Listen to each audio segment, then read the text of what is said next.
ही मोजदाद तुम्ही जी दृश्यांमध्ये बघताय ती लालबाग राजा चरणी पहिल्या दिवशी अर्पण झालेलं दान आहे। 500च्या नोटा त्यांचे 100-100चे बंडल वेगळे केले जात आहेत आणि पहिल्या दिवशी मोठ्या प्रमाणावर दान लालबागच्या राजाच्या चरणी अर्पण झालेलं आहे।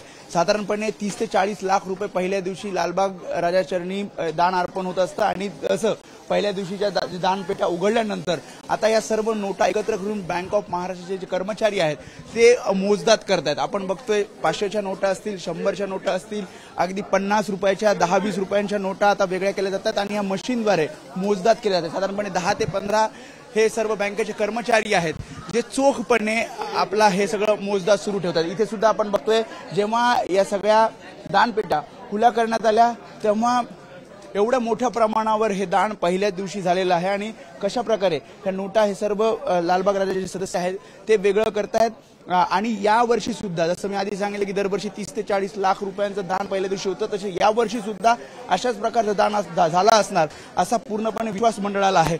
विशेष म्हणजे फक्त रोख रक्कम नाही तर सोने चांदीचं सुद्धा मोजदाद केलं जाणार आहे। इथे आपण बघतोय काही परदेशी चलन म्हणजे फॉरेन करन्सी सुद्धा इथे पाहायला मिळते। काहींनी मूर्ती सोन्याची दिलेली आहे, काहींनी चांदीचा हार, त्यासोबत इथे आपण बघतोय 2 बॅट सुद्धा लालबाग राजाच्या चरणी अर्पण केले आहेत।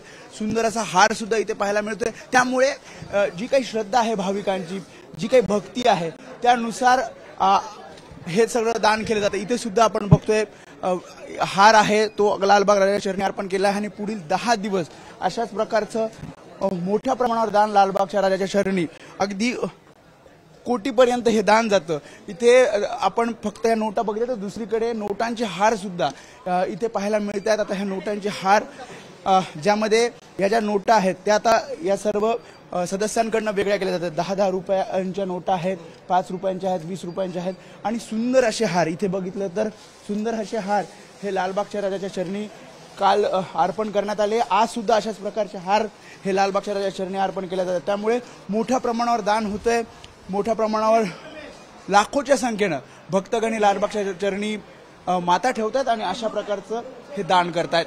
कॅमेरामॅन दीपेश महाजनसह वेदांतने, एबीपी माझा, मुंबई। एबीपी माझा, उघडा डोळे बघा नीट।